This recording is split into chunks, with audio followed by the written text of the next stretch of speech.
Cuba denunció el miércoles un intento de infiltración con fines terroristas tras matar en aguas territoriales de la isla a 4 personas que viajaban en una lancha con matrícula estadounidense que, según La Habana, iban armadas. Otros 6 ocupantes de la embarcación resultaron heridos en un intercambio de disparos con guardias fronterizos cubanos, según el gobierno.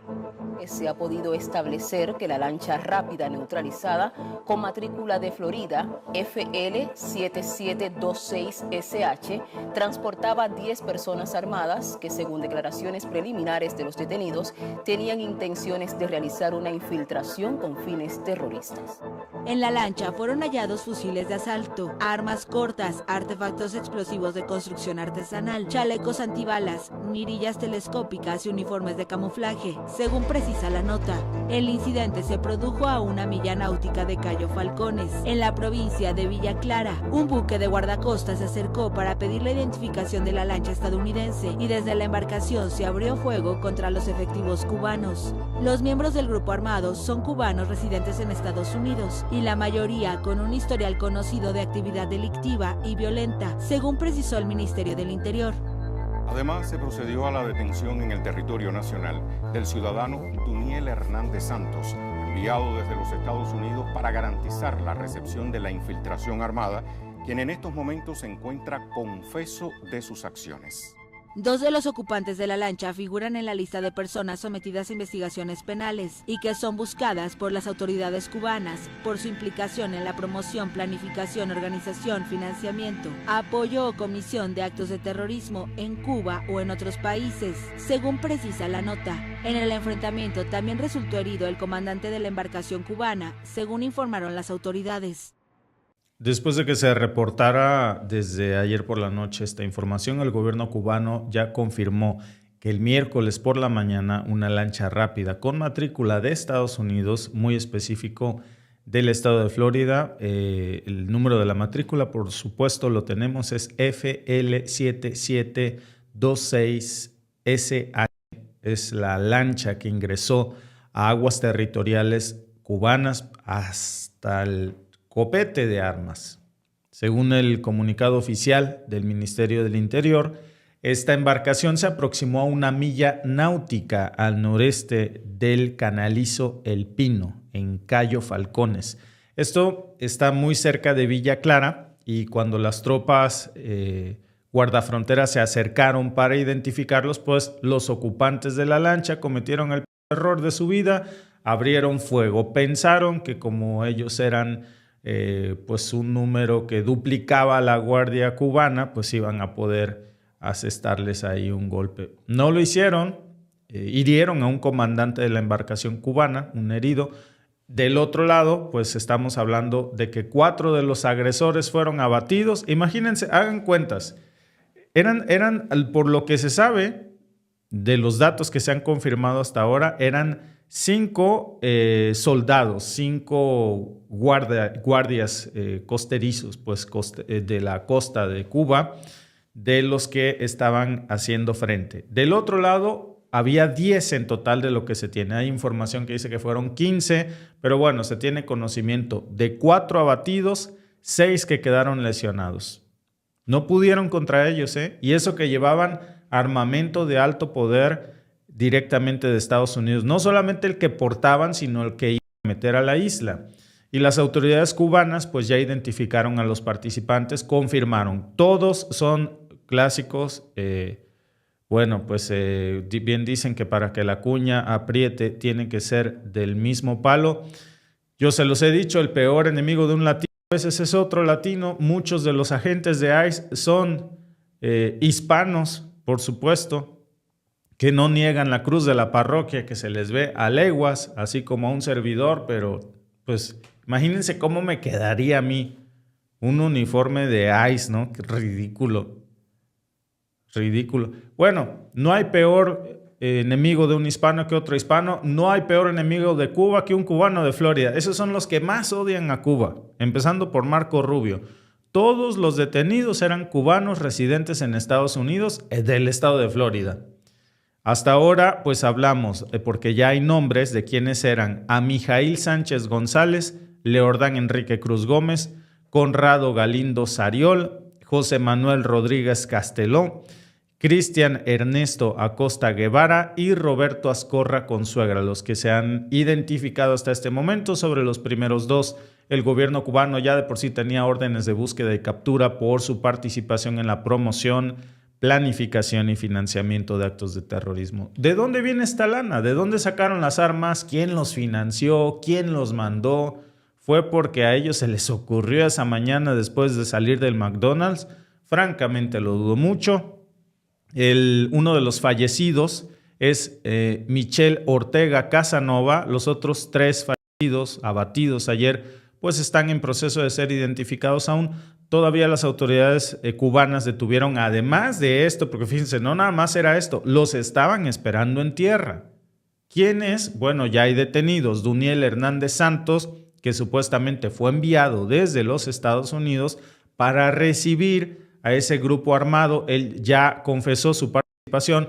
Cuando revisaron la lancha, pues las autoridades incautaron, fíjense nada más lo que traían estos angelitos: fusiles de asalto, armas cortas, explosivos de todo tipo, incluso, bueno, pues se habla de armas de alto poder, explosivos, chalecos antibalas, mirillas telescópicas, uniformes de camuflaje. O sea, ¿a qué iban? Y del lado estadounidense, el cubano que más odia a Cuba, Marco Rubio, el secretario de Estado, pues ya dijo que van a investigar por su cuenta y que no van a basar sus conclusiones en lo que diga Cuba. Pero por supuesto, ¿verdad? ¿Qué va a decir? Al final, pues los agarraron con las manos en la masa. Los duplicaban en número y no pudieron. Ojalá les quede claro ese mensaje a esos invasores. 2-1, con mejores armas, con más tecnología, y no pudieron. Fueron abatidos y el resto, pues ahí está. Marco Rubio dice que la embajada en La Habana ya está trabajando en el caso y que van a determinar si los involucrados eran ciudadanos estadounidenses o si eran residentes legales. Por supuesto, como misión imposible, ¿no? Ya salió a negar todo. Dice que el gobierno de los Estados Unidos no tiene nada que ver en esto. ¿Cómo creen? Jamás serían capaces de algo así, digo. Por su parte, pues el presidente J.D. Vance ya se pronunció también sobre esto. Dijo que ojalá no sea tan grave como temen. Y el fiscal general de Florida también dijo en Fox News ayer que no se puede confiar en el gobierno cubano y que harán todo lo posible para hacer rendir cuentas a estos comunistas, es lo que dijo. Y para añadirle más capas a este asunto, el Kremlin ya también salió a opinar.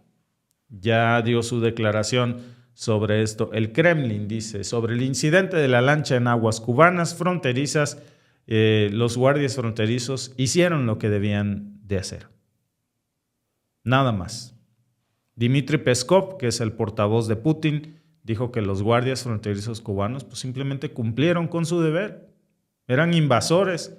¿Qué esperaba Marco Rubio que hicieran? ¿Que los recibieran con flores? O sea, estos tipos, de verdad, me asombra la ligereza con la que muchos medios como la BBC tratan esto, ¿no?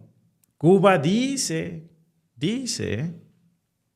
digo, ahí están los cadáveres, los otros están en la cárcel, ahí están las armas, ahí está la lancha. Cuba dice, no es una confirmación, no, porque son comunistas, han de decir mentiras. Cuba dice que sus agentes costeros mataron a 4 tripulantes de una lancha civil de Estados Unidos por presunta infiltración con fines terroristas. Claro, Cuba dice, porque ¿cómo vas a decir terrorista a Estados Unidos? No te pases, si ellos serían incapaces de desestabilizar un país soberano o de secuestrar a un presidente. Hombre, pero ¿cómo se te ocurre hablar así? Por eso mejor dice, porque pues no le vamos a dar mucha credibilidad, ¿no? Pero la BBC lo reporta. Bueno, pues los detenidos ya confesaron que iban obviamente a cometer actos terroristas. ¿A qué más creen ustedes que iban con todos esos arsenales que llevaban ahí? Así que no hay nada más que discutir en esto. Lo único que le preocupó precisamente a Rusia fue el aspecto humanitario. O sea, que los ciudadanos cubanos, mujeres y niños puedan satisfacer sus necesidades sociales. Pidió moderación para evitar más provocaciones. Cuba, hay que recordar que lleva mucho tiempo enfrentándose estas intentonas de derrocar el gobierno cubano, invasiones, actos de violencia, todos pues provenientes del mismo lugar del país que mantiene un cerco contra la isla, a pesar de que la ONU pues ya ha votado unánimemente porque se levanten las sanciones, pero ahí lo tienen. El ejemplo más obvio de esto, de que se nos viene a la mente cuando estaba yo leyendo esta información, pues Bahía de Cochinos en el 61, ¿no? Cuando exiliados cubanos entraron por la CIA, intentaron invadir Cuba y pues al final fueron humillados en menos de 72 horas. Después de eso vinieron más intentonas en los 60s, todos los 60s, en los 70s. Yo creo que no acabaría de decirles aquí todas las operaciones encubiertas que paró el gobierno cubano del régimen estadounidense y bueno, pues hasta planes para asesinar incluso a Fidel Castro. Yo hice un video en su momento de eso, 169 intentos registrados que hay según un libro de un ex agente de la CIA estadounidense que documenta 169 intentos diferentes a lo largo del tiempo de asesinar a un jefe de Estado. Imagínense. Intentos de agencias de inteligencia estadounidense.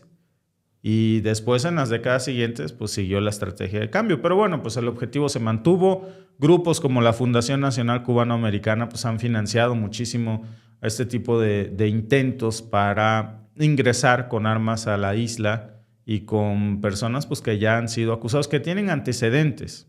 Intentos de introducir armas, equipos de comunicación, dinero para pues pagarles a grupos opositores internos para lucrar con la necesidad y ofrecerles dólares a cambio de su apoyo. Y bueno, pues aunque muchos de esos intentos no han llegado más que a este tipo de noticias como el que hoy estamos anunciando, pues siempre hay otro tipo de operaciones, ¿no? Algunas más sofisticadas que otras, pero nunca quitan el dedo del renglón.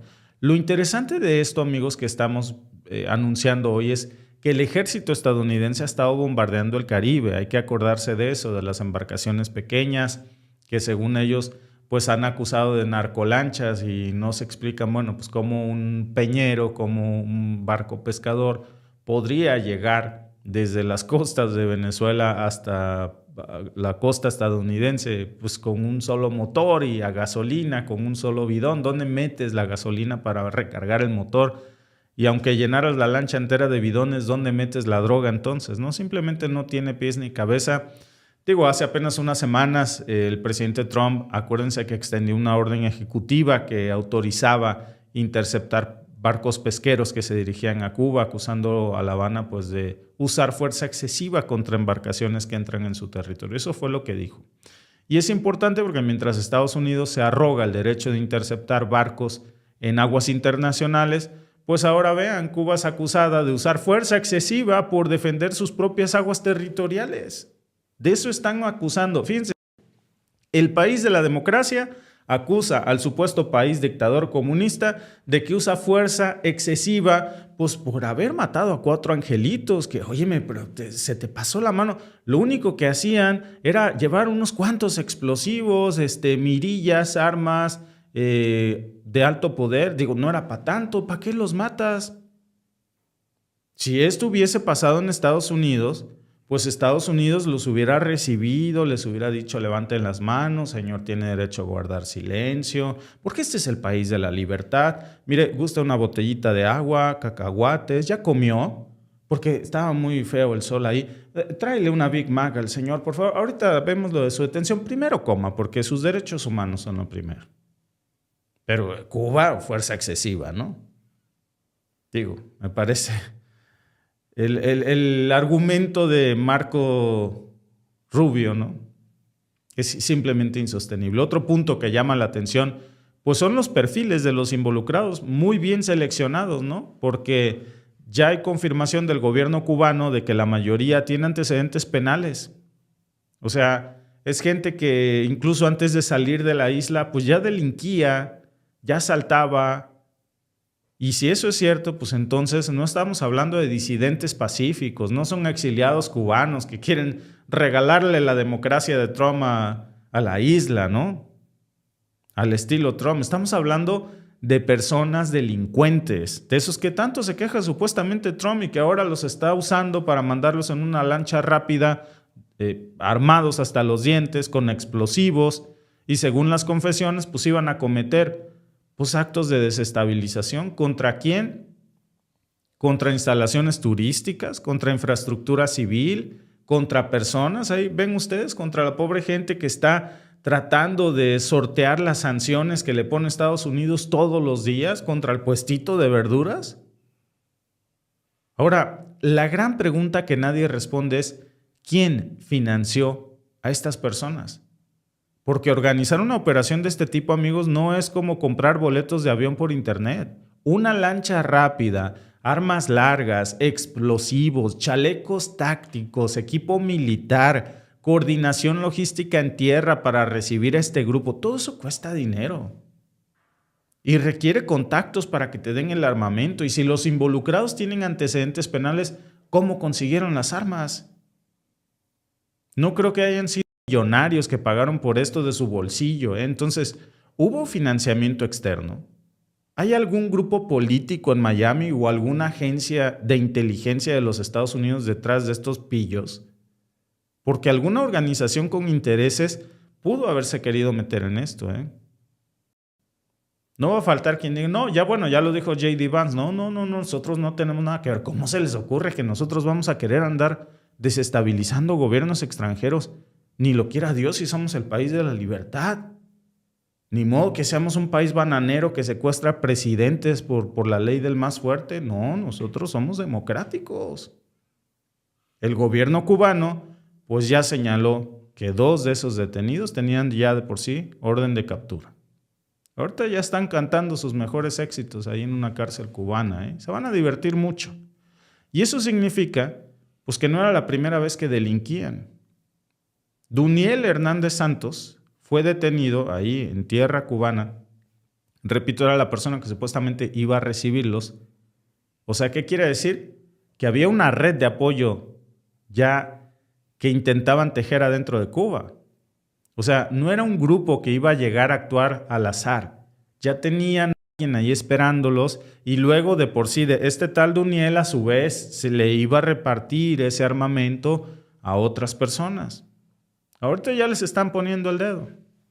¿A qué personas? ¿Dónde viven? Lo que también hay que considerar, amigos, pues es el contexto político actual, porque las relaciones entre Estados Unidos y Cuba han estado congeladas desde hace tiempo, sobre todo desde que Trump revirtió el deshielo de Obama. Y ahora el bloqueo sigue más fuerte que nunca. Tiene a alguien que le está recordando al oído todos los días, hey, presidente, no se olvide de Cuba, hay que destrozar Cuba, hay que acabar con los cubanos, odio a los cubanos. Un cubano. Su secretario de Estado, ¿no?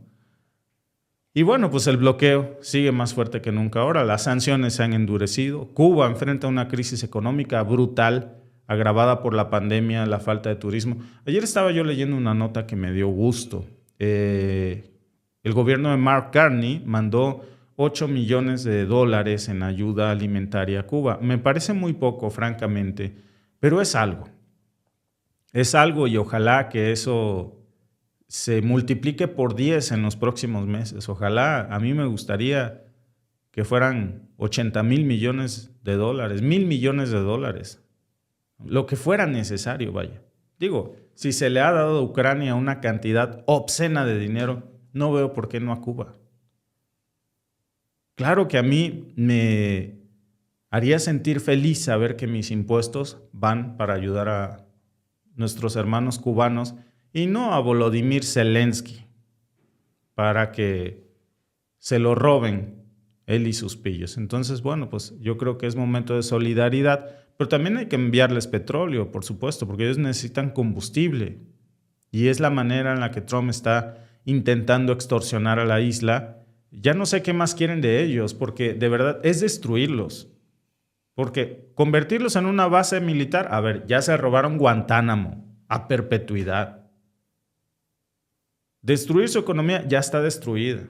¿Qué es lo que quieren? Es la gula de robarse toda la isla. Recursos naturales no tiene Cuba, petróleo, litio, en abundancia, tierras raras, ¿no? Es la gula de destruir la isla, nada más. Y eso es malvado. Marco Rubio dijo pues que va a esperar a tener más información, ¿no? Bueno, ¿qué se puede esperar? Sabiendo ya el historial que tiene este señor, pero bueno, pues por lo pronto así las cosas, un verdadero revés, amigos, el que ha dado el gobierno cubano el día de ayer. Saludos y bendiciones, hermano, desde Florida. Saludos, mi querido Carlos Pérez. Marco Rubio es el causante, por supuesto que sí. Digo, esto ya es personal, ¿eh? Es un tema de odio hacia su propia sangre, hacia el pueblo cubano, de un tipo, pues, de verdad tiene que ir al psicólogo a tratar sus traumas, que no los puede desquitar en una sociedad, pues, a la que él no conoce, porque... Pues imagínense, tiene un resentimiento por el hecho de que sus padres salieron de la isla bajo las circunstancias. Yo veía un meme que decía acerca de esto, ¿no? Déjenme ver si lo tengo por aquí, porque yo luego les guardo estas joyas cuando las veo en mi teléfono. Me acuerdo mucho de ustedes siempre y digo, esto se los voy a enseñar a mis amigos en alguna transmisión. Pero al final lo que demostraba ese meme, pues es el hecho de que pues había un resentimiento, pues porque se acusa supuestamente de que los padres de Marco Rubio perdieron todo durante la época cubana. Justamente aquí los tengo y es una verdadera joya, muy ad hoc al asunto. Déjenme, se los voy a mostrar aquí. Déjenme guardarlo, transferirlo y ponérselo. Vale la pena que me esperen un par de segundos para que se los muestre, porque de aquí viene el trauma, realmente. Se los voy a poner aquí, encima de esta nota, para que ustedes, si se preguntan, bueno, ¿por qué tanta hazaña? ¿Por qué? Bueno, aquí tienen ustedes la respuesta. Ahí tienen a Marco Rubio llorando, ¿no? Llorando. El castrismo expropió los bienes a mi familia. Y ahí tienen a Fidel Castro. El caballero tiene razón, lo hicimos. Y bueno, pues desde entonces se ha desatado.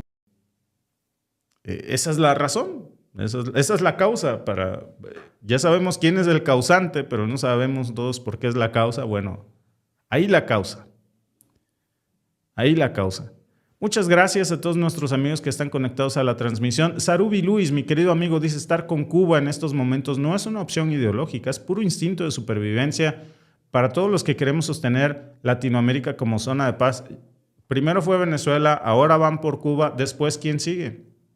México, y después Colombia, y después Brasil, o simplemente arrodillarnos a los pies de un dictador que quiere pues que desaparezca la soberanía de América Latina. Yo creo que es lo que tenemos que considerar.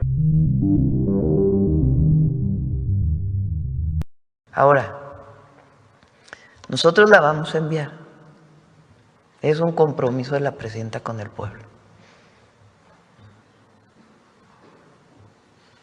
Quien la quiera apoyar, bien. Quien quiera mantener el privilegio de las listas, pues también la gente los va a señalar.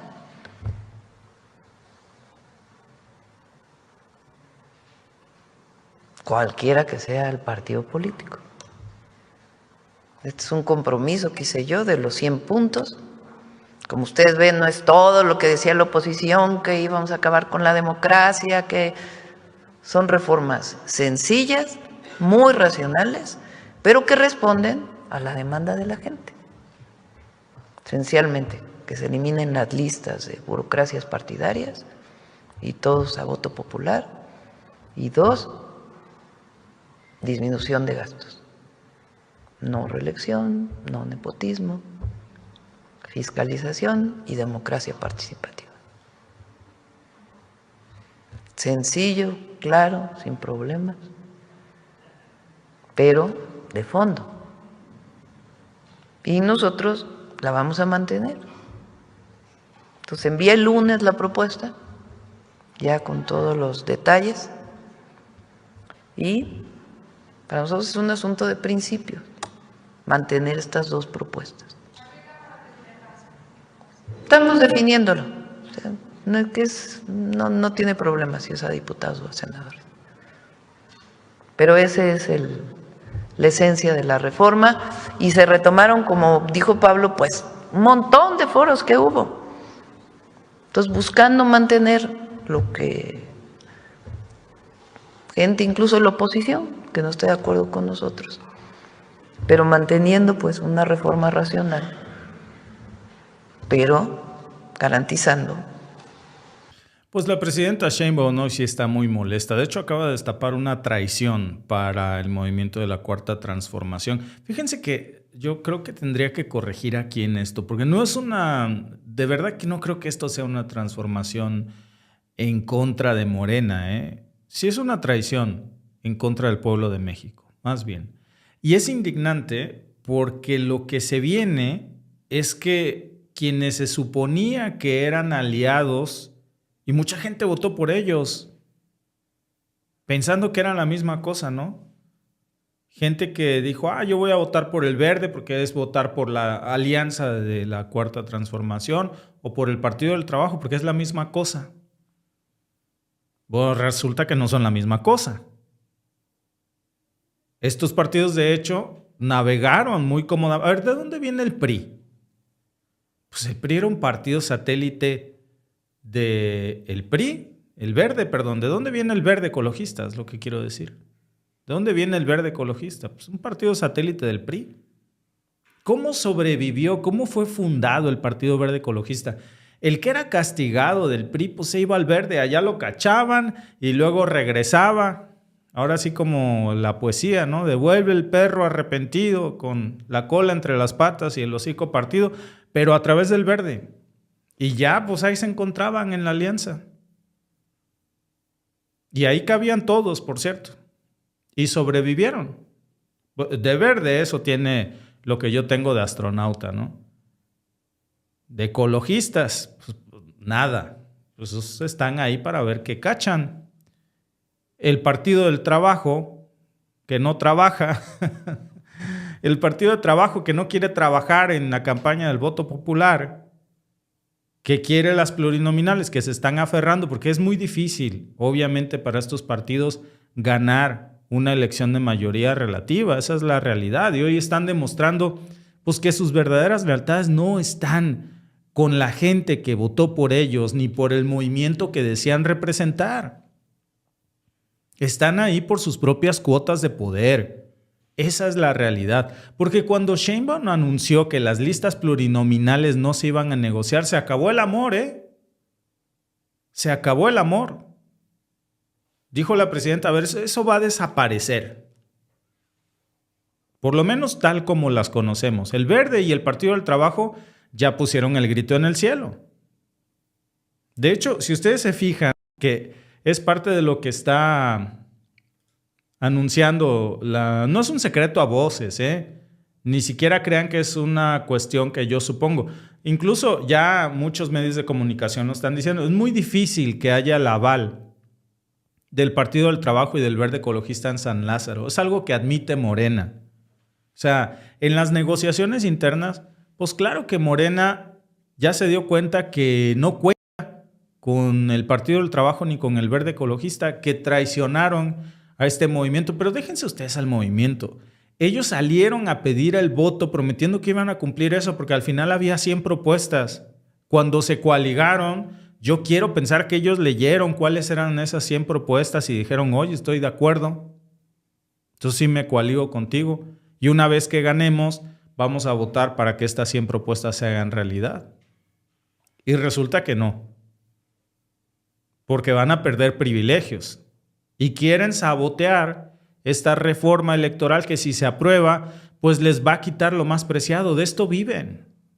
De la capacidad de colocar a sus 3 o 4 personas, porque uno siempre se pregunta, bueno, ¿qué gana esa gente ahí? Nunca ganan una elección, pero están bien aferradillos.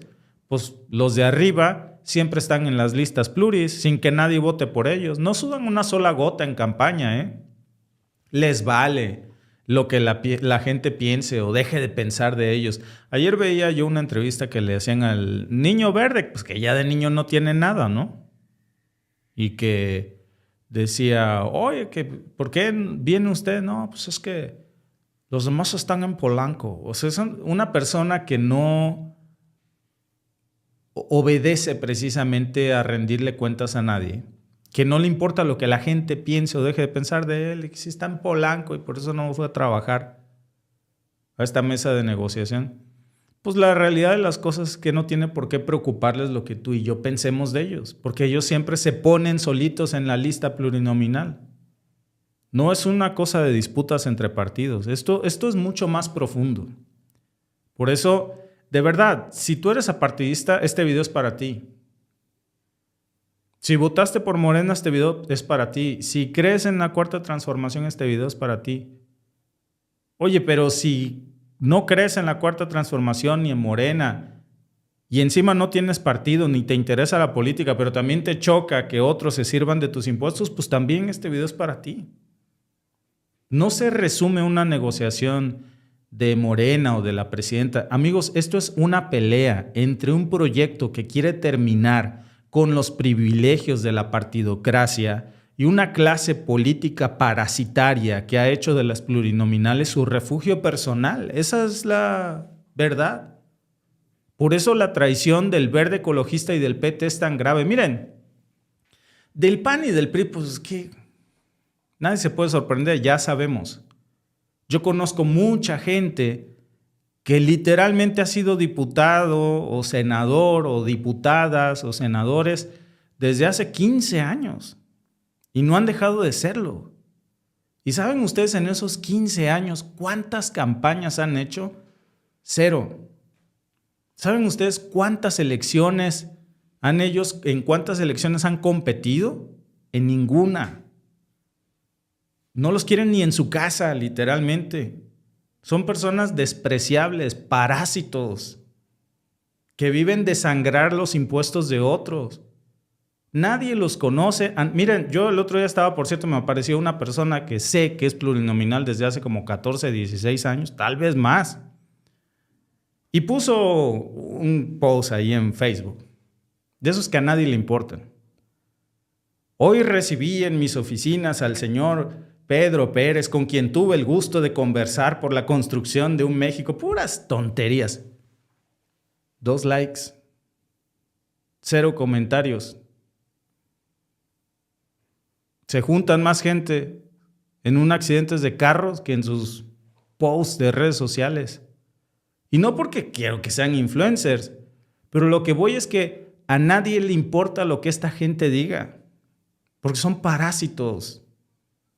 Tienen 0 liderazgo social, porque llegan ahí porque se acomodan en listas de consejos de sus partidos políticos, consejos políticos en donde hay por dedazo los ponen, para hacer nada. Es una red de parásitos que lleva años viviendo del erario público y no le rinden cuentas a nadie. A nadie, amigos. Lo peor es que lo hacen con una hipocresía de verdad, pero miren, les repito, de la derecha, pues nos queda claro, la derecha es la derecha y la izquierda es la izquierda, está bien, al pan pan y al vino vino. Es más, les voy a decir algo aquí, hay poco que criticarle al PAN y al PRI en este tema. ¿Saben por qué? Porque ya sabemos cuál es la postura del PAN y el PRI en este tema. Ahora sí, que el que no quiere ver fantasmas, que no salga de noche. También tú, ¿para qué votas por ellos si ya sabes lo que defienden?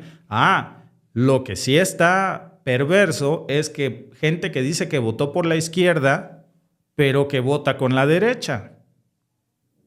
O sea, gente que votó por el Partido del Trabajo, gente que votó por el Verde Ecologista pensando que eran partidos de un movimiento de izquierda, y vean con lo que sale.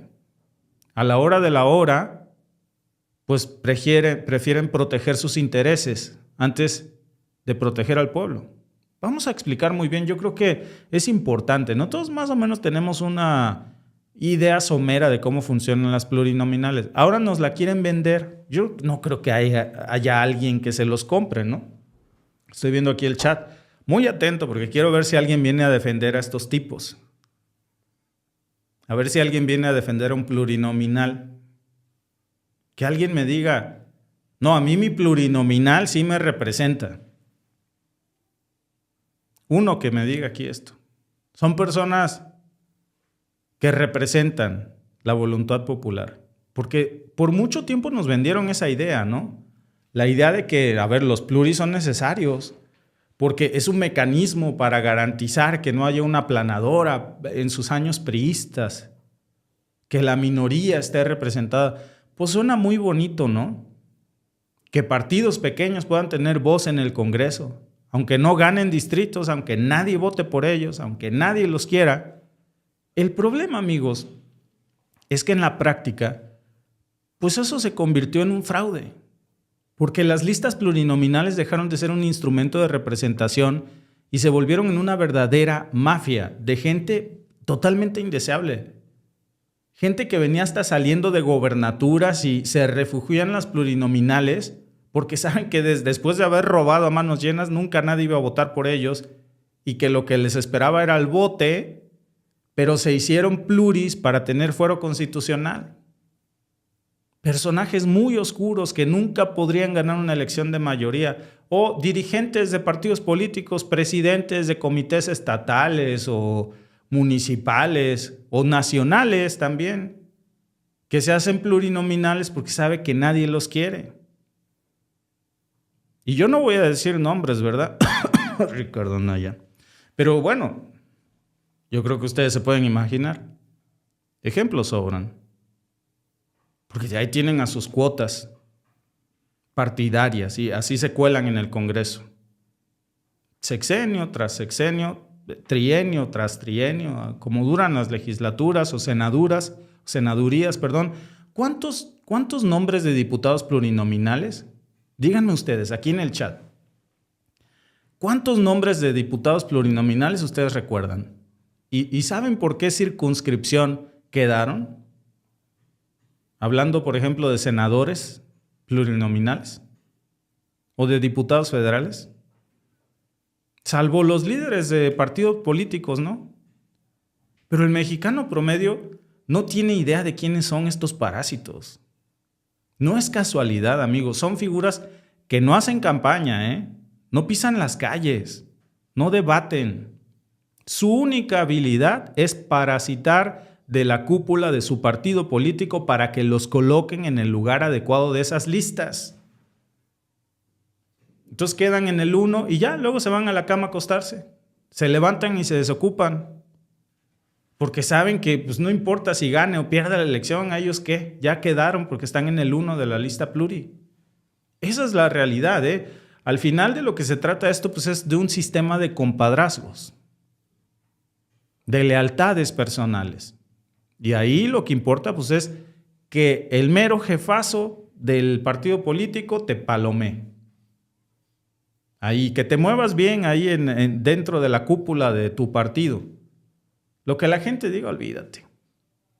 Y lo más grave, muchos de esos personajes utilizan las plurinominales para blindarse de sus delitos. Yo no digo que todos, pero sí hay muchos, ¿eh? Nombres se me vienen a la mente montones. Usan el fuero constitucional que les da la pluri para que no los metan a la cárcel. Gente que tiene procesos penales pendientes, gente que tiene investigaciones por corrupción, peculado, cohecho, vínculos muy turbios. Y de repente, gente que ni en el país está porque se tuvo que ir de pelada a algún lugar, de qué sé yo, Atlanta, no sé, cuál puede ser cualquier lugar del mundo. Cualquiera, ¿no? No voy a poner ejemplos, pero... Y de repente aparece en una lista plurinominal. Y regresan como intocables. O salen de ser gobernadores de un estado, por ahí abajito de Tabasco, y luego aparecen pues como pluris, y ya no los pueden tocar. Oye, que dicen que falta dinero. No, pues ya es pluri, olvídate. No es casual. Y si se hacen dirigentes de partido, ya amarraron el combo perfecto, 2 en 1, ¿no? No es casualidad, amigos, que tantos políticos cuestionados busquen refugio en estas listas plurinominales. Ese es su seguro de vida política. Es el pase a la impunidad. Mientras estén ahí en esas listas en el Congreso, pues nadie los puede tocar, porque entonces ya dicen, me están persiguiendo, persecución política. Hay casos muy documentados de personajes que llevan 15, 20 años, repito, reciclándose como la basura, ¿no? Gracias a las pluris. Se hacen diputados federales, luego locales, luego federales, luego locales. En una de esas senadores, luego federales, luego locales. Y ahí están. La cadena de reciclaje, ¿no? De diputado local pasan a federal, etc. Y cuando se acaba el periodo, vuelven a empezar el ciclo. Nunca han ganado, pero sin ni pa' jefes de manzana. Pero llevan décadas parasitando del erario público. Si un día quedan sin chamba, ahí, chamba es un decir, ¿verdad? ¿Saben quién los va a contratar? Nadie. No saben sacar ni una fotocopia. Tienen cero experiencia en nada. Bueno, muchos de ellos ni siquiera tienen una carrera universitaria. Y hacen leyes. Yo voy de acuerdo, debes de tener un área de especialidad, ¿no? Para que haya una representación. Alguien me va a decir, Víctor, no tiene que ser un licenciado, o un ingeniero, o un contador, un doctor. Digo, lo deseable es que fuera, ¿verdad? Porque claro, si es un ingeniero agrónomo, pues va a tener una mejor perspectiva del campo. Pero a lo mejor es alguien que es muy respetable y dice, ¿sabes qué? Pues él no tiene una licenciatura, pero es ganadero exitoso.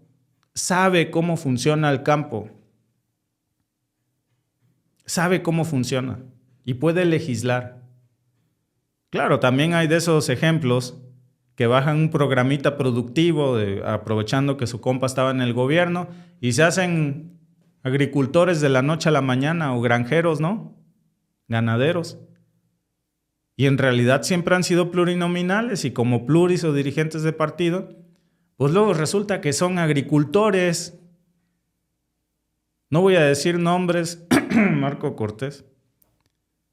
Y luego sale a decir que él es un agricultor experto, que por eso conoce los problemas y el alcance del gusano barrenador, que puede afectar los cultivos, hasta que una diputada le dice, ay, señor diputado, el gusano barrenador afecta al ganado. Qué bueno que sea usted un experimentado agricultor. Se le nota. Son una lacra del sistema, amigos. Digo, al pan, pan y al vino, vino. Son una casta que se reproduce a sí misma. Y nosotros, pues no tenemos derecho a opinar, no tenemos derecho a criticarlos. Y ojo, yo no estoy hablando de unos cuantos. En la Cámara de Diputados Federal estamos hablando de los 500 legisladores que hay, 200 son plurinominales. En el Senado, corríganme si me equivoco, creo que son 32 de 128. Díganme si es exacto, porque a lo mejor estoy oxidado, pero hasta donde me quedé era 32 de 128. Es decir, la tercera parte del Congreso, nadie vota por ellos. Nadie. A ver, eso nos cuesta. Mantener esa estructura no sale barato. Oigan, yo también pago impuestos en México, Para el que venga y diga que no, tú no tienes derecho a opinar porque vives en Canadá. Sí, pero pago impuestos en México y en Canadá.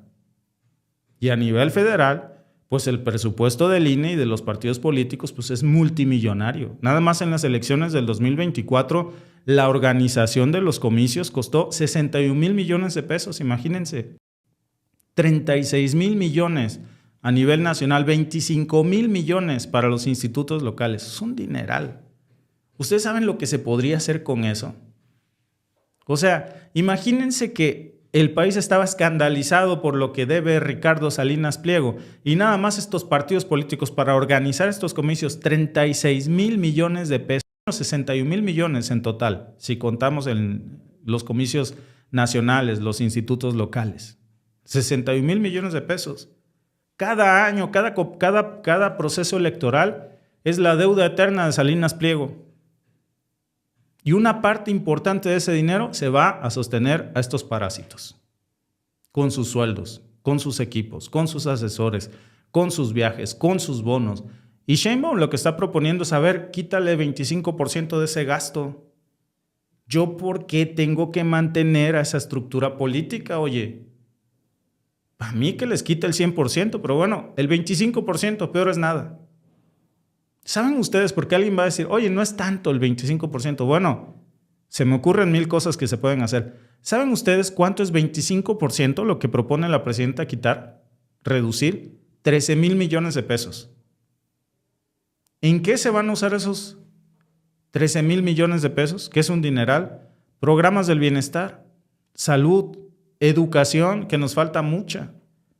Y bueno, el PRI y el PAN, pues ya sabemos que no querían. De hecho, hay poco que criticar al respecto. Repito, la gran revelación es los que se supone que iban a apoyar esto y hoy resulta que no. El Verde y el Partido del Trabajo, que están diciendo que prefieren proteger esos privilegios antes de que ese dinero se vaya pues a la gente.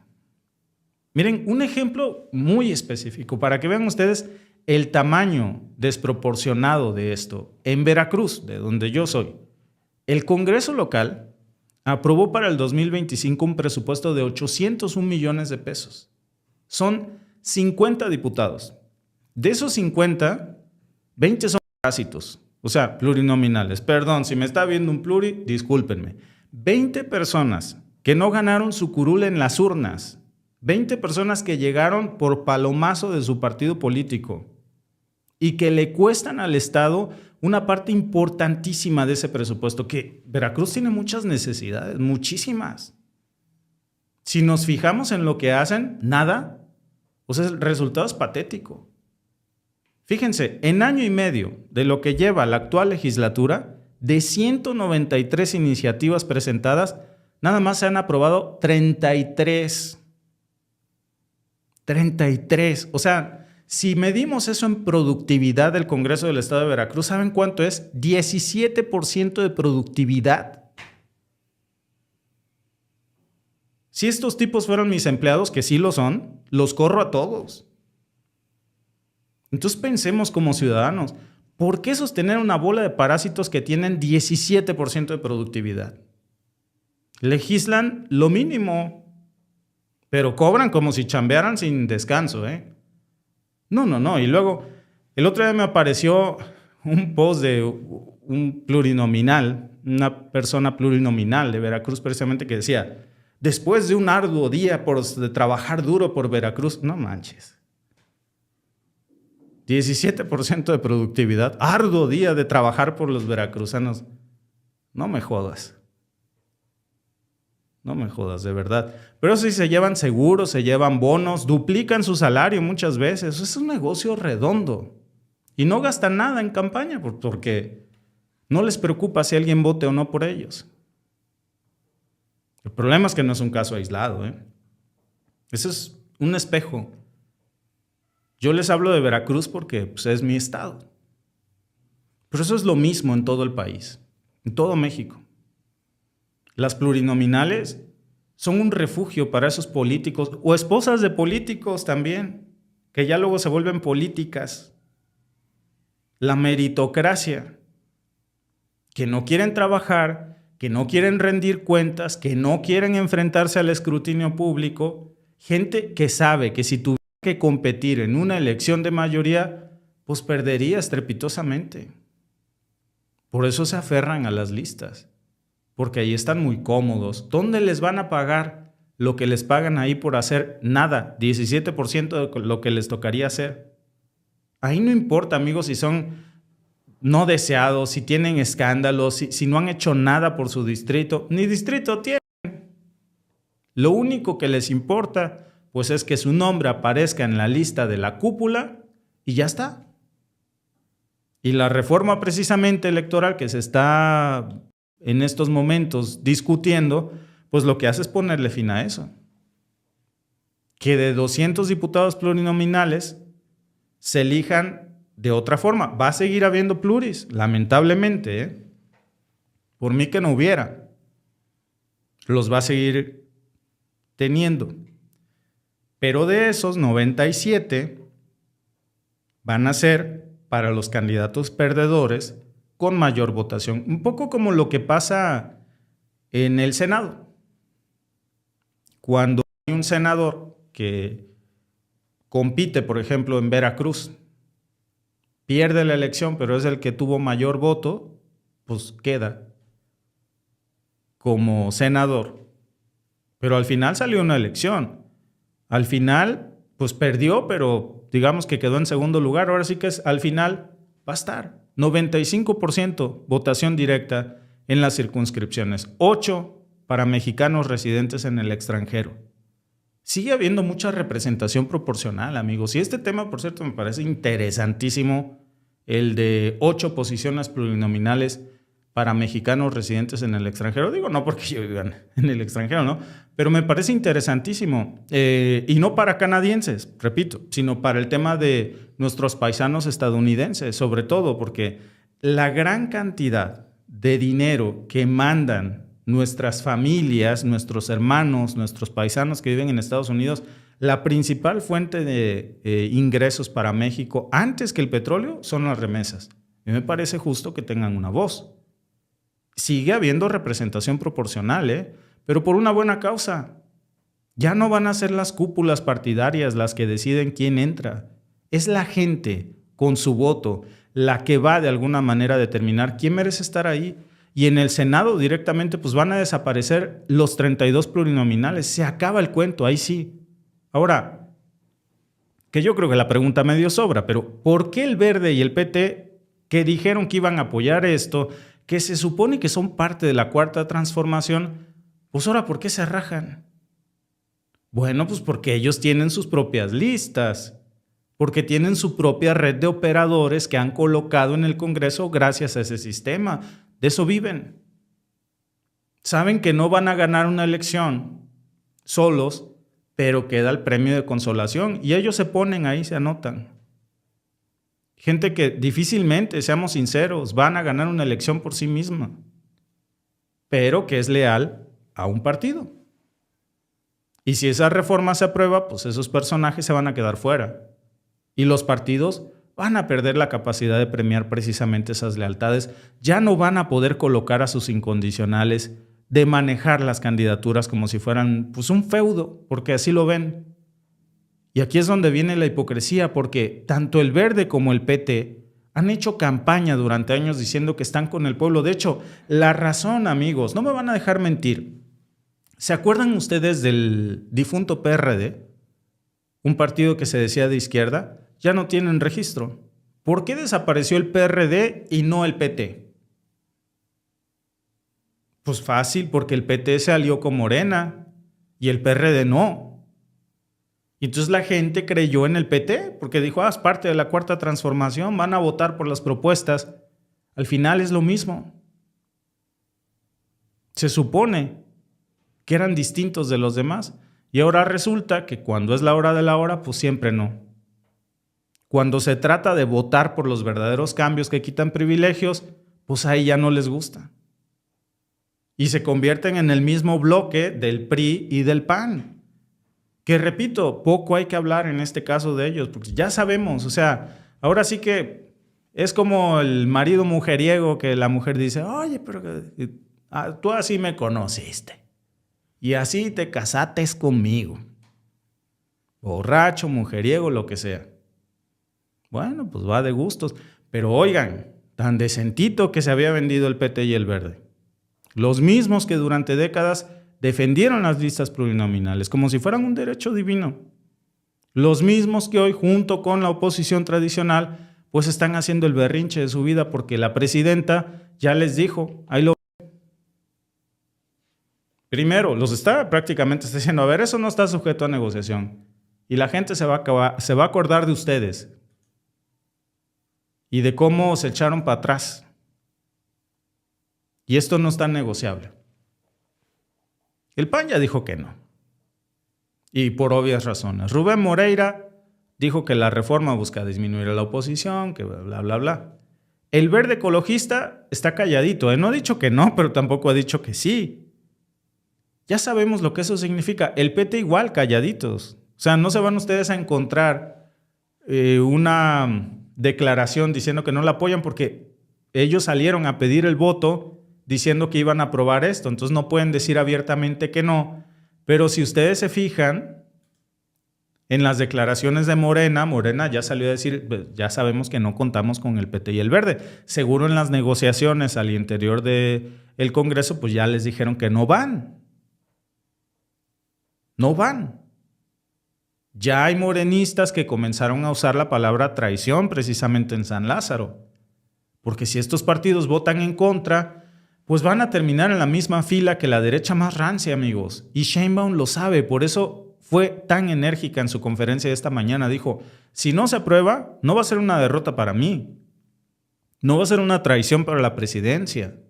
Es una traición para el pueblo de México. Y es una victoria política, porque al final la presidenta va a decir, yo no negocié lo que la gente me pidió hacer. No cedí a lo que dijo el Verde y el PT, que prometieron una cosa y terminaron haciendo otra. Y quien vote en contra, pues la gente lo va a señalar. No importa de qué partido sea, así sean parte de la misma transformación por la que la gente votó, pues ahí se van a desengañar. Oye, Víctor, se pudo haber previsto esto, pero por supuesto.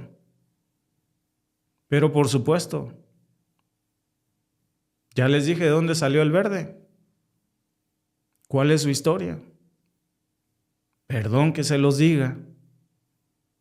Como buen jarocho, sin filtro, pero perro que come huevo, aunque le cosan el hocico. Y el pueblo lo sabe, ¿eh? A lo mejor engañaron a algunos. Pintando el verde le pusieron encima otro color, pero fue una jugada maestra, ¿eh? Ya no es Sheinbaum contra los partidos, es la gente contra los privilegios. Eso es lo que no quieren entender. Difícilmente vamos a ver. ¿Cuántos de ustedes han votado por el Niño Verde, por ejemplo? O por los diputados en su mayoría del Verde Ecologista. La gran mayoría, pues, son plurinominales. Cuando lleguen las elecciones del 2027, ahí nos vemos. Nos vamos a acordar muy bien quiénes estuvieron de un lado y quiénes estuvieron del otro. Eso no se nos tiene que olvidar, ¿eh? Porque al final yo creo que de eso se trata. Puede ser que la presidenta pierda esta votación, hay que dejarlo claro, ¿eh? Y no se le ve triunfalista, diciendo, de todas maneras los plancho, no. Como que el mensaje que deja la presidenta es, bueno, a lo mejor pierdo ganando. Porque al final pierde la votación, pero gana legitimidad de que no la doblaron a los intereses de un par de partidos políticos que traicionaron lo que ellos mismos salieron a pedir en el voto, de acabar con los políticos profesionales que reciclan eternamente sin que jamás ganen una elección, de ponerle un alto a esa mafia de plurinominales. Si el Verde y el PT deciden ponerse del lado de esa mafia, bueno, pues que lo hagan.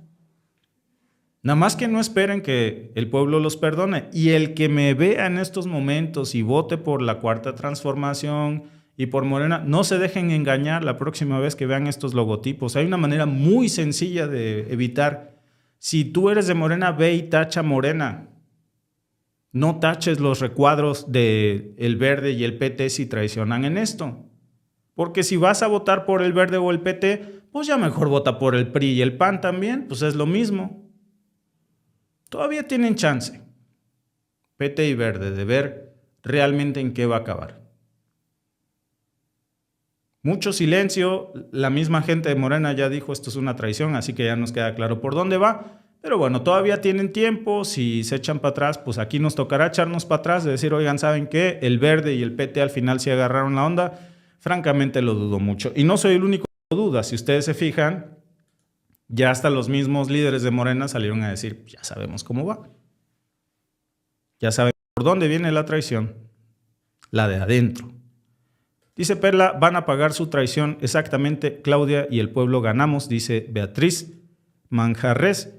Elena López dice, ya nos veremos en las elecciones, adiós PT, adiós verdosos. Y estos pierden su registro, ¿eh?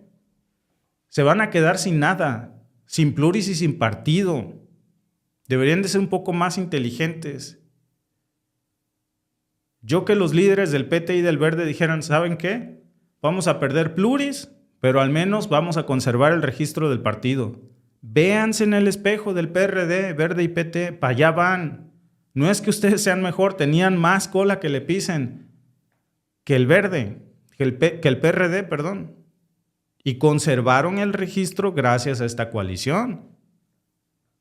Y podían haberlo conservado, diciendo, no, por diferencia ideológica de que nosotros representamos a la izquierda más pura y no estábamos de acuerdo con tal o cual, con la llegada arribista de priistas al movimiento de la Cuarta Transformación y que Morena está aceptando priistas, por eso, y bueno, bla, bla, bla. Y a lo mejor ese hubiese sido un buen pretexto. Pero ahora, si no se coaligan, nos queda claro que será porque simplemente no cumplen lo que prometen en campaña. Y aunque se sigan coaligando por necesidad, ya sabemos que créeles la mitad. No más privilegios. Si no aprueban la reforma electoral, el PT y el Verde, 0 votos para ellos en el 2027. Ahí nos vemos en el 2027. Amigos, el Departamento de Justicia de los Estados Unidos acaba de confirmar en un comunicado oficial que el señor Donald Trump podría estar bajo investigación criminal federal. Ahí lo tienen, prensa asociada lo está confirmando. Reuters, los medios occidentales incluso están confirmando ya esta información. Ha dejado de ser una especulación, no es una cosa de teoría de la conspiración, es lo que ellos mismos están publicando para justificar por qué no van a entregar los archivos que lo vinculan con Jeffrey Epstein. Por las buenas no lo iban a investigar, pero tenían que liberar los archivos que incriminan a Donald Trump, a menos que esté bajo investigación. Y Trump está bajo investigación. El problema es que la boca del lobo se ha abierto, han metido a Trump adentro de eso, y ahora, si no hacen justicia, puede haber todo un proceso judicial en donde las víctimas pueden apelar, pueden pedir el testimonio del presidente de los Estados Unidos, por supuesto, pueden incluso pedir su juicio político, pueden pedir su destitución. Y bueno, pues una fiscal general que fue la defensora de Donald Trump, que acaba de decir textualmente, ahí lo que hay una investigación federal en curso contra el presidente de los Estados Unidos, que por eso, dice ella, no puede mostrar ciertos documentos. Y yo creo que la pregunta aquí, amigos, es obvia. ¿A quién están investigando? Porque si no es a Trump, entonces ¿por qué todos los documentos que lo mencionan son justo los que están desapareciendo? Vamos directo a los hechos. La cuenta de respuesta rápida del Departamento de Justicia que opera desde la Casa Blanca publicó que todos los archivos Epstein ya están disponibles, excepto, porque hay una excepción de todo esto, excepto 3 categorías: duplicados, documentos con privilegio legal y aquellos que sean parte de una investigación federal activa. Suena razonable en teoría, hasta que uno revisa, bueno, ¿qué documentos faltan? Y la congresista Robert García, demócrata de California, miembro del Comité de Supervisión de la Cámara de Representantes, pues presentó el 10 de febrero de este año precisamente un desglose muy detallado de los documentos faltantes. Según el análisis de su equipo, el Departamento de Justicia publicó aproximadamente 200 documentos bajo la ley de transparencia de Epstein. El inventario original de pruebas del caso criminal de Ghislaine Maxwell incluía más de 325 reportes del FBI. La diferencia de esos 325 son 125 documentos que no se localizan en el portal, 125 papelitos. Y García, la congresista, redujo ese número a 90, después de verificar que había duplicados, errores al catalogarlos, pero insiste, 90 reportes oficiales del FBI sencillamente no están donde deberían de estar. Entre esos 90, pues adivinen ustedes qué. Hay un grupo específico que llama poderosamente la atención de los investigadores. Y se trata de 3 entrevistas documentadas en el 302, en este archivo, realizadas a una misma mujer cuya identidad está protegida porque obviamente es la víctima, que entonces era menor de edad en el momento de los hechos, Y según el registro de evidencia presentado en la corte durante el juicio de Maxwell, pues esta mujer declaró ante agentes del FBI en 2 ocasiones separadas. Una vez en el 2019 y luego vuelve a declarar en el 2021. Y en esas declaraciones ella describió que tuvo encuentros sexuales con Jeffrey Epstein. Recuerden que ella era menor de edad. Comenzaron estos encuentros cuando ella tenía aproximadamente 13 años. Pero también mencionó específicamente otro nombre, Donald J. Trump. Dice que Trump la agredió sexualmente en esa fiesta dentro de la propiedad de Jeffrey Epstein en Palm Beach, justo cuando ella tenía entre 13 y 15 años de edad, a mediados de los 80. La existencia, amigos, de estas acusaciones no es nueva. De hecho, esto ya se sabía desde el 2023. Muchos medios reportaron que una mujer anónima había incluido a Trump en declaraciones juradas relacionadas con demandas civiles contra el patrimonio de Epstein. Pero, pues los testimonios completos ante el FBI, los 302, nunca se hicieron públicos porque estaban sellados por orden de protección en el caso Maxwell. La ley de transparencia de Epstein, esta que se firmó en diciembre del 2025, que obligaba a publicar todos los archivos, pues fue diseñada específicamente para levantar esos sellos y obligar de alguna forma a que pues todo se abriera, todo. Hasta que llega el 30 de enero de este año y sale el Departamento de Justicia, tarde por cierto, pero sale con el portal de los archivos, a medias, bueno, ni a medias, no liberaron ni una décima parte de lo que tenían que liberar, y los abogados de las víctimas y periodistas independientes que comienzan a cruzar los datos, y entonces sale un reportero que se llama Roger Sullenberg, que es un reportero que ha seguido muy de cerca estos casos de Jeffrey Epstein desde el 2019, y comienza a notar de entre los primeros este reportero, pues una serie de documentos perdidos, de esos 3 documentos específicos, 3 carpetas de estos archivos clasificados como los 302, en donde no aparecían precisamente los metadatos del portal. Luego sale otra investigación de CNN el 15 de febrero que confirma que de los archivos 325 y 302 que estaban en el inventario original del caso Maxwell, pues resulta que al menos 90 documentos no estaban disponibles. Y las congresistas, por eso la congresista García saca este documento en una sesión abierta el 18 de este mes y ahí muestra una tabla comparativa. Sale en el lado izquierdo los números de evidencia del caso Maxwell, en el lado derecho está el portal del Departamento de Justicia y los 3 archivos de este lote 302, de esta acusadora, pues aparecen como no localizados. Resulta que los perdieron. Y la congresista pregunta específicamente a la fiscal Pavley en su comparecencia en el Congreso, ¿dónde están esos testimonios? ¿Por qué están perdidos? ¿Y saben qué respondió el Departamento de Justicia? Estamos revisando si fueron etiquetados incorrectamente. Se me olvidó, de veras, ¿verdad? Vamos a ver si son relevantes. Todo es relevante. No dio fechas para publicar esto. El memo interno de Todd Blanche del 4 de enero del 2026, que precisamente ahí se obtiene a través del Departamento de Fuentes del Departamento de Justicia, que dice, si encuentra 302, márquelos y sepárelos para revisión adicional. Ojo con esta indicación de Todd Blanche. Si encuentran la clasificación del lote 302, márquelos y sepárelos para revisión adicional. Traducido al español, todo lo que sea del lote 302, ocúltenlo. Es una instrucción que no dice, bueno, revisar adicionalmente ¿qué? En la práctica, cualquier lote de estos 302 que pueda mencionar a Trump, a eso se refiere, todo lo que tenga que ver con Donald Trump se va con la excusa de revisión. Y la acusadora, pues en cuestión, no ha hablado públicamente de, bueno, porque ¿dónde están mis denuncias? ¿Dónde están mis declaraciones ante el FBI?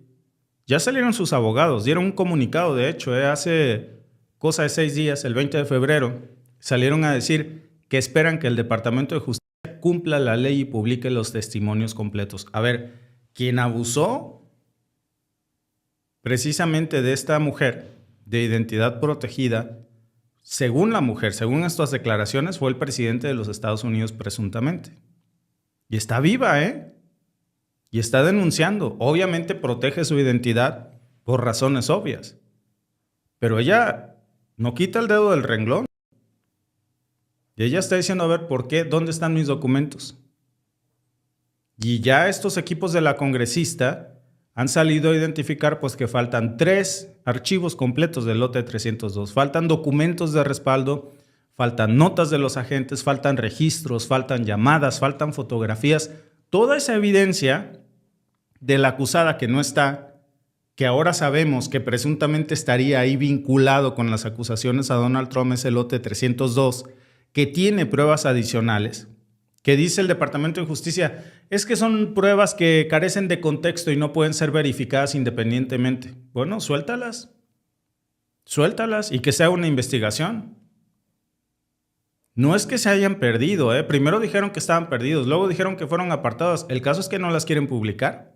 Y ahora que dicen que ya están, porque ya se descubrió que sí los tienen, dice, es que eso está bajo investigación. O sea, las acusaciones contra Donald Trump, investigación criminal. El presidente de los Estados Unidos tiene una investigación criminal por estos archivos del lote 302. Porque eso prácticamente es lo que se está diciendo. Es la excusa con la que no lo quieren liberar. Hay 3 testimonios ahí, bajo juramento, de una mujer diciendo que Trump abusó de ella cuando ella era una niña, y esos son los lotes que no quieren liberar. Son testimonios que estaban en manos del FBI y ahora no están. Desaparecieron. No es un error, es una elección. Entonces, ¿qué está pasando realmente? Pues que el gobierno de Trump está usando el argumento de investigación criminal federal. Yo creo que nadie se acuerda de este cuento. Pam Bondi investigando criminalmente a Donald Trump. Pues es que lo quiere proteger. Nada más que cuidado porque le puede salir mal el tiro.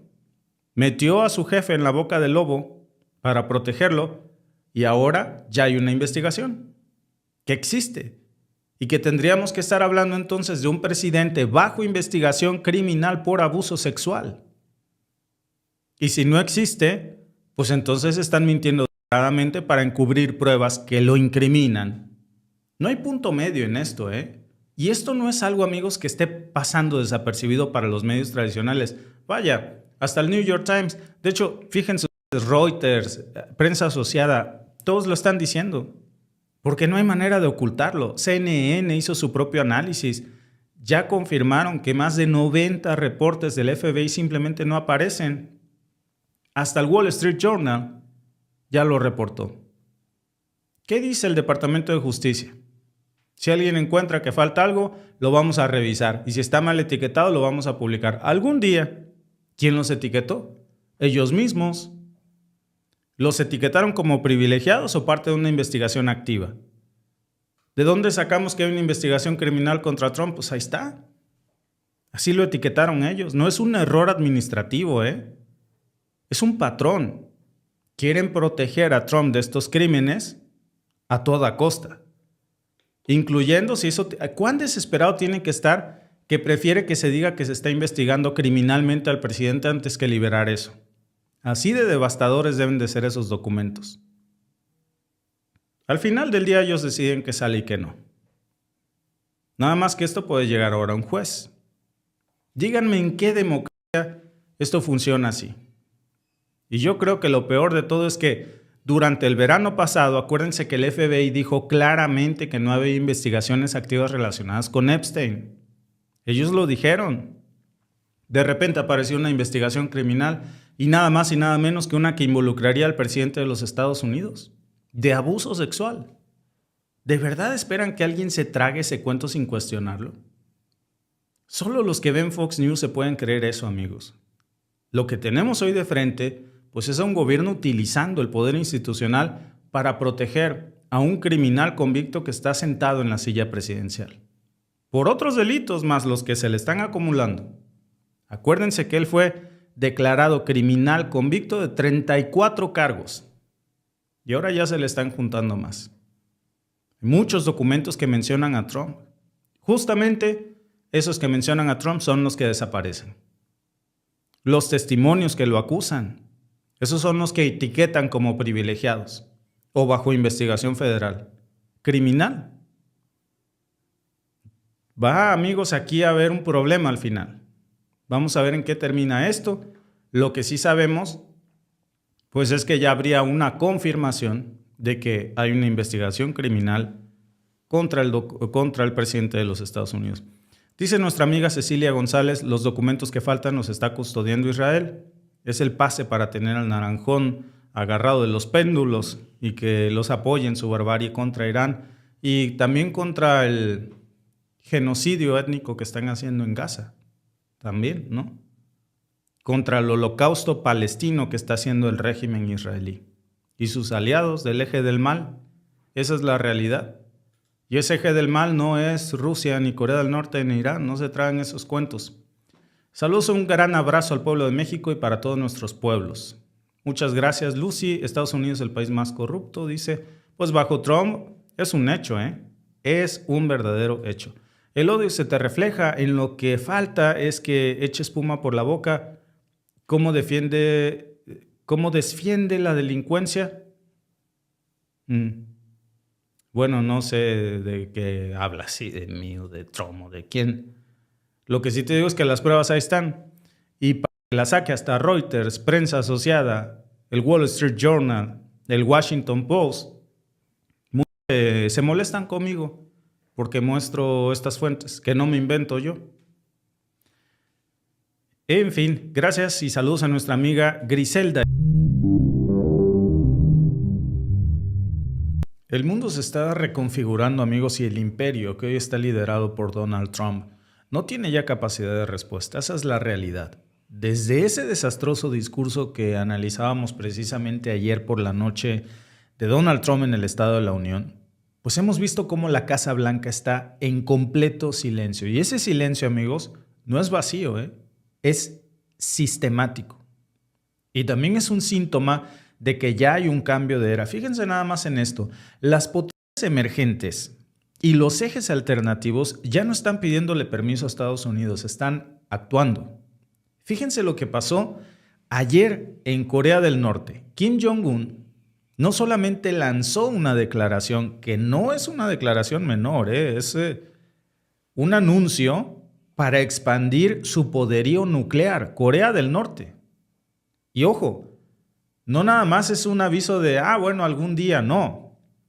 Ya dijo que va a aumentar la producción de armas, va a enriquecer más uranio, va a diversificar los medios para usarlas y ahora probablemente Corea del Norte estaría desarrollando misiles que tienen la capacidad y el alcance para golpear incluso territorio estadounidense con armas nucleares.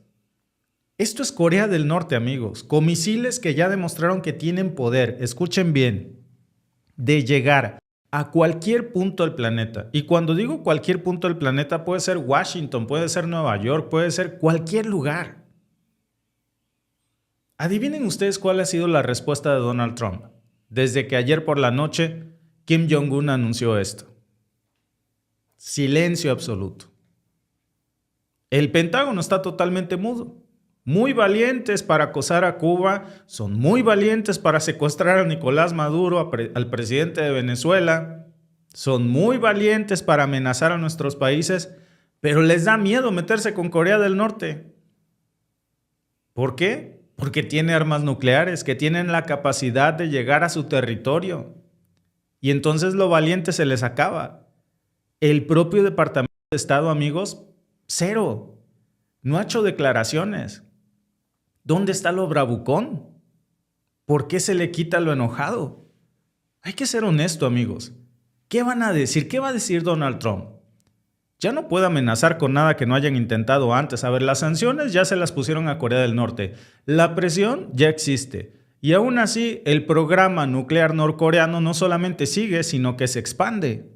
Y aquí viene lo interesante, y donde muchos medios occidentales se están haciendo hoy los locos. Porque estas notas que ustedes pueden ver ahí, en donde, por cierto, les estoy mostrando el tema de lo de Cuba, en donde cómo son muy valientes cuando se trata, por supuesto, de acosar a Cuba y de, pues, de alguna forma intentar amedrentar al gobierno cubano, pero curiosamente cuando se trata de Kim Jong-un, pues ahí sí, para que vean, ahí sí no pasa nada.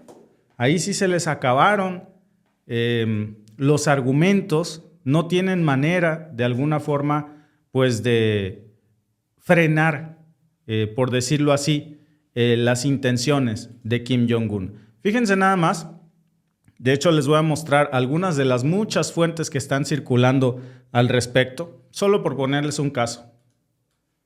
Ahí tienen ustedes, alguna de muchas, en donde se confirma cómo Corea del Norte está fortaleciendo y seguirá fortaleciendo sus capacidades nucleares. Lo dijo apenas ayer Kim Jong-un. Miren, ahí está, clarito. El líder norcoreano deja la puerta abierta a negociar con Estados Unidos si quieren. Y le pone condiciones. Kim Jong-un le dice, pues puedo negociar contigo, pero si retiras tu política hostil. Si no, no me siento. Y hazle como quieras, como la ves. Imagínense ustedes nada más esto, O sea que no tiene precedentes realmente. Pero bueno, pues desde que empezó la invasión a gran escala en Latinoamérica, desde que vimos cómo de alguna forma comenzó Estados Unidos con estos planes de secuestrar al presidente de Venezuela. Ahora en la mañana analizábamos precisamente cómo ahora hubo una intentona por meter armas y un grupo desestabilizador a Cuba. Bueno, pues entonces hemos estado viendo cómo hay un intento de desestabilizar al mundo, ahí sí, pero pues en este caso no dice nada. Ojo con algo muy importante que hay que mencionar también acerca de esta doctrina militar, porque se ha tejido una alianza de facto, No nada más es el tema de Corea del Norte, porque a lo mejor tal vez Estados Unidos pudiera decir, oye, vamos a hacer algo con estas declaraciones estridentes de Corea del Norte, que no nada más son estridentes, sino que la están cumpliendo. Ahora resulta que Kim Jong-un nos pone condiciones. A ver, me siento contigo, pero bájale 3 rayitas. Si no, no me siento. ¿Por qué no dice nada Trump? ¿Por qué nada más es Corea del Norte? Acuérdense que hay un eje de facto. Estados Unidos lo ha llamado el eje del mal, ¿no? Pues claro, pues porque no puede meterse ahí. Estamos hablando de Corea del Norte, de Rusia y de Irán. Y ese, amigos, no nada más es una alianza de papel. Están intercambiando tecnología, doctrina militar, apoyo a mutuo. Acuérdense que Irán le da drones y le da misiles a Rusia. Rusia le da protección diplomática y también de tecnología satelital a Irán y a Corea del Norte. Todos los sistemas de interferencia electrónica que tiene Irán se los da Rusia. La tecnología, porque hay transferencia de tecnología militar que tiene países como Irán y también Yemen para desarrollar misiles hipersónicos, pues evidentemente se le ha dado Rusia, probablemente China también, y Corea del Norte pues le envía municiones de artillería también a Rusia y hasta soldados. Entonces es una mini OTAN, es un circuito cerrado que desafía por completo el orden unipolar que Estados Unidos intentó mantener pues desde las décadas de los 90 con relativo éxito, pero que ahora pues lo que Kim Jong-un está anunciando pues no es una locura de un dictador aislado. Entiéndase que amigos, es un movimiento coordinado desde ese nuevo eje. Ellos saben que la respuesta occidental va a ser débil porque está sobreextendida. Y no solo eso, al mismo tiempo China ya está enviando drones militares sobre Taiwán de forma constante, más de 20 veces desde agosto. Y no son vuelos de turismo, son maniobras militares de reconocimiento. China también está marcando su territorio y está diciendo que el status quo del estrecho de Taiwán pues ya no es negociable. De nuevo, ¿qué hace Donald Trump?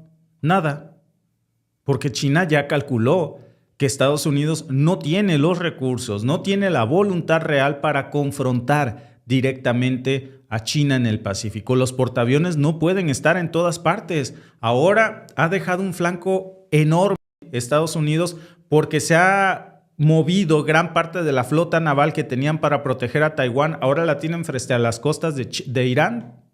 Y China está aprovechando esta situación. Y el evento más revelador de ayer, amigos, es que el que realmente muestra cómo está hoy el tablero, pues es el incidente que yo les platicaba hoy por la mañana en Cuba. Una lancha rápida con matrículas de Florida, el mismo lugar de donde es el cubano que más odia a Cuba, Marco Rubio, pues entró a aguas cubanas y se enfrentó con los guardacostas cubanos. Spoiler alert, no terminó bien. Cuba masacró a estos tripulantes que venían desde Estados Unidos, 4 muertos, 6 heridos. No quedó uno solo libre, ¿eh? El que no está muerto está en una cárcel cubana. La Habana ya soltó acusaciones que son serias. Dijo que estos tipos eran mercenarios y que iban a infiltrarse en Cuba para desatar el terrorismo. Y que venían, ¿saben de dónde? De Estados Unidos. Ahora, independientemente de que si fue una operación encubierta por unos mercenarios o si fueron unos locos por su cuenta, a ver, más allá de eso, amigos, la reacción de la Casa Blanca es patética. Marco Rubio, ¿qué va a decir? No sé. J.D. Vance, ¿qué dice? No sé. O sea, ¿no sabe lo que pasa en su país? ¿No sabe qué lanchas salen de su territorio con armas precisamente hasta los dientes? A ver, Estados Unidos, que se preocupa por cuidar las disque narcolanchas del Caribe, ¿no se preocupa de las lanchas de terrorismo que salen de las costas de su Florida? Eso es lo que nos está diciendo Marco Rubio, que los policías del mundo son muy buenos para patrullar las aguas de América Latina, pero no las suyas propias. O sea, hay un incidente armado en el Caribe, hay muertos. Todos venían de Estados Unidos y el gobierno de la primer potencia mundial no sabe nada. Miren, comparen eso con lo que pasa si un barco cubano, imagínense que hiciera esto un barco cubano en Florida. Un barco cubano metiendo cubanos armados para asaltar o sembrar el caos en Florida. ¿Qué hubiera pasado? ¿Ustedes creen que sería aceptable para la Casa Blanca que Cuba dijera, no sé, la verdad yo no sé, no vi, no? Cuba tiene aliados, ¿eh? Ya salió Rusia, yo se los decía hace rato, y los respaldó. Rusia dijo, la Guardia Costera Cubana hizo lo que tenía que hacer, punto. Y ahora también se está metiendo aquí China, que está invirtiendo en infraestructura, que tiene la experiencia de décadas de resistencia, y el cálculo de Cuba al detener a estos tipos y hacer la acusación pública es muy claro. Lo que están diciendo es, nosotros nos defendemos y ustedes no pueden hacer nada, ni con toda la tecnología militar. Hicieron el ridículo de una forma estrepitosa ayer, ¿eh? Imagínense nada más, 10 tripulantes armados hasta los dientes con tecnología militar estadounidense contra 5 miembros de la Guardia Costera Cubana y 5 contra 10, y les mataron a 4 y arrestaron a los otros 6. Tienen razón lo que dice el gobierno cubano, y la respuesta de Marco Rubio y de Vance pues es la confirmación de que la doctrina Monroe, que alguna vez existió y que ahora está peor, pues por más que quiera Donald Trump revivirla, está más que muerta.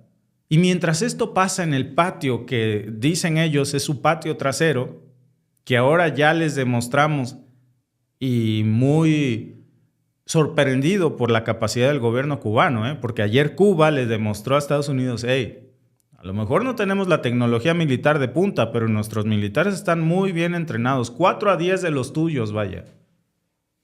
Y fíjense, esto no nada más se queda en Cuba. En Europa del Este, la cosa está peor todavía. Resulta que en Naciones Unidas presentaron una resolución condenando precisamente el conflicto y el proceso de paz que Donald Trump está encabezando en Ucrania. Es una resolución genérica de esas que antes ganaban 140 votos a favor. Bueno, pues la resolución pasó, pero Estados Unidos se abstuvo.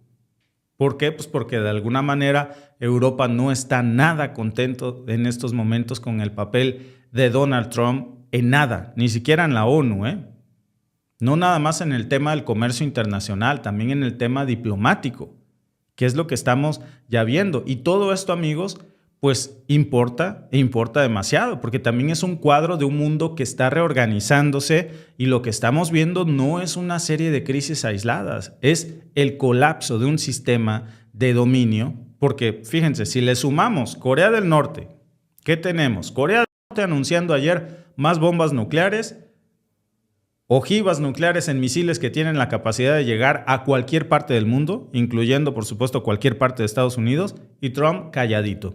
China sobrevolando Taiwán, impunemente. Una lancha estadounidense abatida en Cuba. El secretario de Estado de los Estados Unidos, el cubano que más odia a Cuba, diciendo que no sabe qué pasó.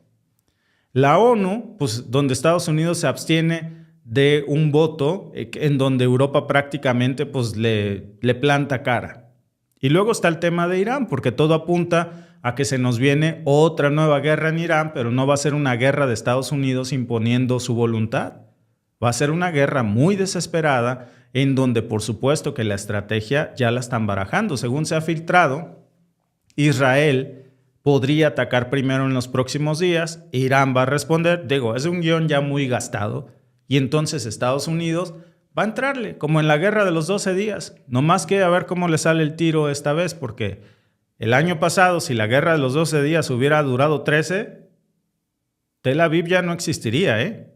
Pero el problema es que Irán, pues tampoco está solo. El problema para Israel, porque Irán tiene misiles, tiene drones, tiene misiles hipersónicos, tiene aliados en la región, tiene acuerdos con Rusia y con China. Y una guerra con Irán, amigos, pues sería una repetición de Irak. Nada más que ahora sería el Irak 2.0, donde esta vez las cosas serían diferentes. Irak en el sentido de cómo se inicia con cualquier excusa.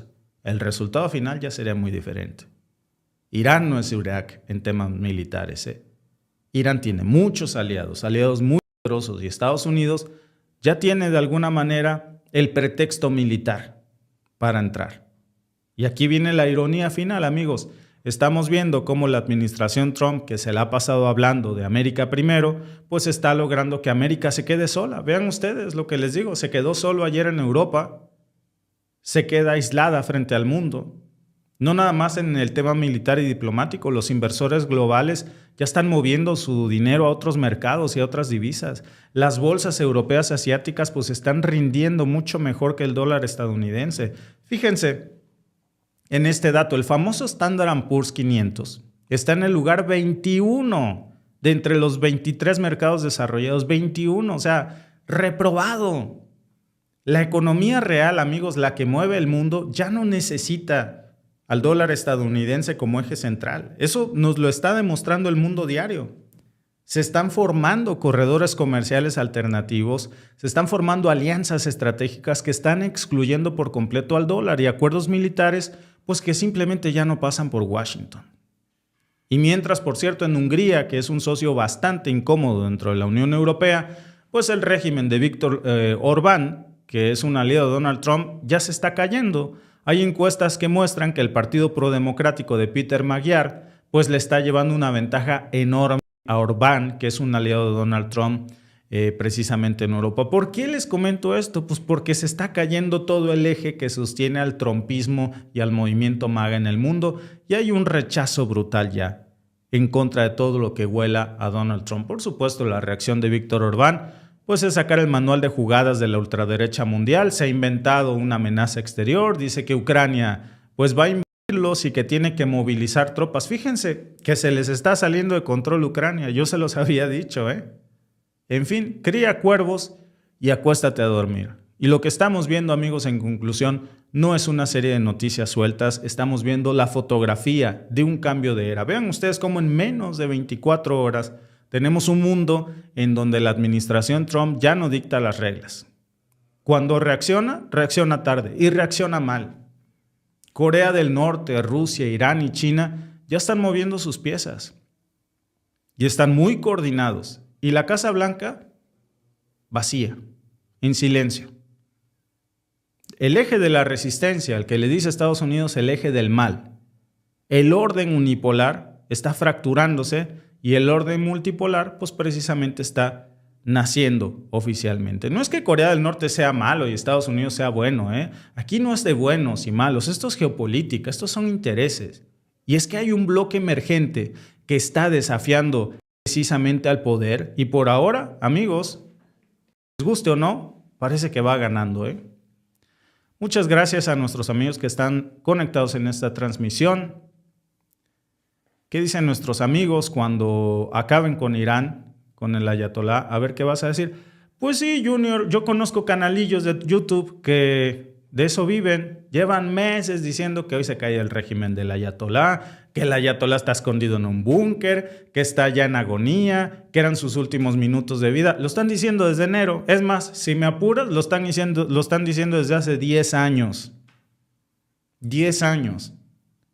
No pudieron coordinar una invasión a Cuba ayer. Mis respetos para las Fuerzas Armadas cubanas. Hicieron magia con lo poco que tienen, porque no son un país de guerra. Irán sí lo es. Ahora, perdón, imagínate lo que les espera, la sorpresita que les espera, Todos los países tienen derecho a defender su soberanía, claro. Pero parece que no es así, ¿no? Parece que si yo les digo derecho a defenderse, sinónimo de Israel. Es el único que tiene derecho a defenderse.